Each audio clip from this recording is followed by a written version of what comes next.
Setelah mati tidak ada harapan lagi. Ayub 14 ayat 1-22. Manusia yang lahir dari perempuan singkat umurnya dan penuh kegelisahan. Seperti bunga ia berkembang lalu layu. Seperti bayang-bayang ia hilang lenyap dan tidak dapat bertahan. Masakan engkau menunjukkan pandanganmu kepada orang seperti itu dan menghadapkan kepadamu untuk diadili? Siapa dapat mendatangkan yang tahir dari yang najis? Seorang pun tidak. Jikalau hari-harinya sudah pasti dan jumlah bulannya sudah tentu padamu dan batas-batasnya sudah kau tetapkan sehingga tidak dapat dilangkahinya, hendaklah kau alihkan pandanganmu daripadanya agar ia beristirahat, sehingga ia seperti orang upahan dapat menikmati harinya.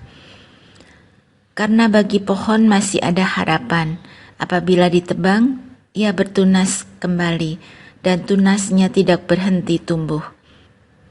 Apabila akarnya menjadi tua di dalam tanah, dan tunggulnya mati di dalam debu, maka bersemilah ia setelah diciumnya air, dan dikeluarkannya ranting seperti semai. Tetapi bila manusia mati, maka tidak berdayalah ia. Bila orang binasa, di manakah ia? Seperti air menguap dari dalam tasik, dan sungai surut dan menjadi kering, demikian juga manusia berbaring dan tidak bangkit lagi, sampai langit hilang lenyap. Mereka tidak terjaga dan tidak bangun dari tidurnya. Ah, kiranya engkau menyembunyikan aku di dalam dunia orang mati, melindungi aku sampai murkamu surut dan menetapkan waktu bagiku, kemudian mengingat aku pula. Kalau manusia mati, dapatkah ia hidup lagi? Maka aku akan menaruh harap selama hari-hari pergumulanku sampai tiba giliranku. Maka engkau akan memanggil dan aku pun akan menyahut. Engkau akan rindu kepada buatan tanganmu. Sungguh pun engkau menghitung langkahku, engkau tidak akan memperhatikan dosaku. Pelanggaranku akan dimasukkan di dalam pundi-pundi yang dimenteraikan, dan kesalahanku akan kau tutup dengan lepah. Tetapi seperti gunung runtuh berantakan dan gunung batu bergeser dari tempatnya, seperti batu-batu dikikis air dan bumi dihanyutkan tanahnya oleh hujan lebat, demikianlah kau hancurkan harapan manusia. Engkau menggagahi dia untuk selama-lamanya, maka pergilah ia. Engkau mengubah wajahnya dan menyuruh dia pergi. Anak-anaknya menjadi mulia, tetapi ia tidak tahu, atau mereka menjadi hina, tetapi ia tidak menyadarinya. Hanya tubuhnya membuat dirinya menderita, dan karena dirinya sendiri jiwanya berduka cita. Pendapat Elifas bahwa orang fasik akan binasa. Ayub 15 ayat 1-35. Maka Elifas orang Teman menjawab, apakah orang yang mempunyai hikmat menjawab dengan pengetahuan kosong dan mengisi pikirannya dengan angin? Apakah ia menegur dengan percakapan yang tidak berguna dan dengan perkataan yang tidak berfaedah? Lagi pula engkau melenyapkan rasa takut dan mengurangi rasa hormat kepada Allah. Kesalahanmu lah yang mengajar mulutmu dan bahasa orang licik yang kau pilih. Mulutmu sendirilah yang mempersalahkan engkau, bukan aku. Bibirmu sendiri menjadi saksi menentang engkau. Apakah engkau dilahirkan sebagai manusia yang pertama atau dijadikan lebih dahulu daripada bukit-bukit? Apakah engkau turut mendengarkan di dalam musyawarah Allah dan meraih hikmat bagi dirimu? Apakah yang kau ketahui yang tidak kami ketahui? Apakah yang kau mengerti yang tidak terang bagi kami? Di antara kami juga ada orang yang beruban dan yang lanjut umurnya, yang lebih tua umurnya daripada ayahmu. Kurangkah artinya bagimu penghiburan Allah dan perkataan yang dengan lemah lembut ditujukan kepadamu? Mengapa engkau dihanyutkan oleh perasaan hatimu, dan mengapa matamu menyala-nyala, sehingga engkau memalingkan hatimu menentang Allah, dan mulutmu mengeluarkan perkataan serupa itu? Masakan manusia bersih, masakan benar yang lahir dari perempuan? Sesungguhnya, paruh sucinya tidak dipercayainya, seluruh langit pun tidak bersih pada pandangannya. Lebih-lebih lagi orang yang keji dan bejat, yang menghirup kecurangan seperti air. Aku hendak menerangkan sesuatu kepadamu, dengarkanlah aku, dan apa yang telah kulihat hendak kuceritakan, yakni apa yang diberitakan oleh orang yang mempunyai hikmat, yang nenek moyang mereka tidak sembunyikan, ketika hanya kepada mereka negeri itu diberikan, dan tidak ada seorang asing pun masuk ke tengah-tengah mereka.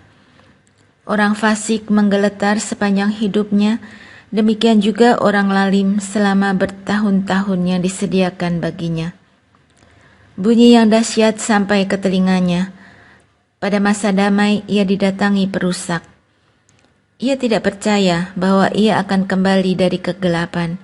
Ia sudah ditentukan untuk dimakan pedang. Ia mengembara untuk mencari makan entah kemana. Ia tahu bahwa hari kegelapan siap menantikan dia. Ia ditakutkan oleh kesesakan dan kesempitan yang menggagahinya laksana raja yang siap menyergap. Karena ia telah mengedangkan tangannya melawan Allah dan berani menantang yang maha kuasa. Dengan bertegang leher, ia berlari-lari menghadapi dia dengan perisainya yang berlapis tebal. Mukanya telah ditutupinya dengan lemak dan lapisan lemak dikenakannya pada pinggangnya. Ia menetap di kota-kota yang telah hancur, di rumah-rumah yang tidak dapat didiami orang, yang ditentukan untuk tetap menjadi reruntuhan. Ia takkan menjadi kaya dan hartanya tidak kekal, serta miliknya pun tidak bertambah-tambah di bumi. Ia tidak akan luput dari kegelapan, tunasnya akan dilayukan oleh nyala api, dan ia akan dilanyapkan oleh nafas mulutnya. Janganlah ia percaya kepada kesia-siaan, akan tertipulah ia, karena kesia-siaan akan menjadi ganjarannya. Sebelum genap masanya, ajalnya akan sampai, dan rantingnya pun tidak akan menghijau. Ia seperti pohon anggur yang gugur buahnya, dan seperti pohon zaitun yang jatuh bunganya. Karena kawanan orang-orang fasik tidak berhasil, dan api memakan habis kemah-kemah orang yang makan suap. Mereka menghamilkan bencana dan melahirkan kejahatan, dan tipu daya di kandung hati mereka. Ayub mengeluh tentang perlakuan Allah. Ayub 16 ayat 1 sampai Ayub 17 ayat 16. Tetapi Ayub menjawab, hal seperti itu telah acap kali kudengar. Penghibur sialan kamu semua. Belum habiskah omong kosong itu? Apa yang merangsang engkau untuk menyanggah? Aku pun dapat berbicara seperti kamu, sekiranya kamu pada tempatku. Aku akan menggubah kata-kata indah terhadap kamu dan menggeleng-gelengkan kepala atas kamu. Aku akan menguatkan hatimu dengan mulut dan tidak menahan bibirku mengatakan belas kasihan. Tetapi bila aku berbicara, penderitaanku tidak menjadi ringan, dan bila aku berdiam diri, apakah yang hilang daripadaku? Tetapi sekarang ia telah membuat aku lelah dan mencerai-beraikan segenap rumah tanggaku. Sudah menangkap aku. Inilah yang menjadi saksi. Kekurusanku telah bangkit menuduh aku. Murkanya menerkam dan memusuhi aku. Ia menggertakkan giginya terhadap aku. Lawanku memandang aku dengan mata yang berapi-api. Mereka mengangakkan mulutnya melawan aku, menampar pipiku dengan cercaan, dan bersama-sama mengerumuni aku. Allah menyerahkan aku kepada orang lalim dan menjatuhkan aku ke dalam tangan orang fasik. Aku hidup dengan tentram, tetapi ia menggelisahkan aku. Aku ditangkapnya pada tengkukku, lalu dibantingnya. dan aku ditegakkannya menjadi sasarannya. Aku dihujani anak panah, ginjalku ditembusnya dengan tak kenal belas kasihan. Empeduku ditumpahkannya ke tanah. Ia merobek-robek aku, menyerang aku laksana seorang pejuang. Kain kabung telah kujahit pada kulitku, dan tandukku kumasukkan ke dalam debu. Mukaku merah karena menangis, dan bulu mataku ditudungi kelam pekat. Sungguh pun tidak ada kelaliman pada tanganku, dan doaku bersih.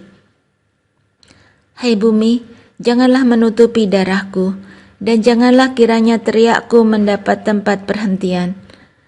Ketahuilah, sekarang pun juga saksiku ada di sorga, yang memberi kesaksian bagiku ada di tempat yang tinggi. Sekalipun aku dicemoohkan oleh sahabat-sahabatku, namun ke arah Allah mataku menengadah sambil menangis, supaya ia memutuskan perkara antara manusia dengan Allah, dan antara manusia dengan sesamanya.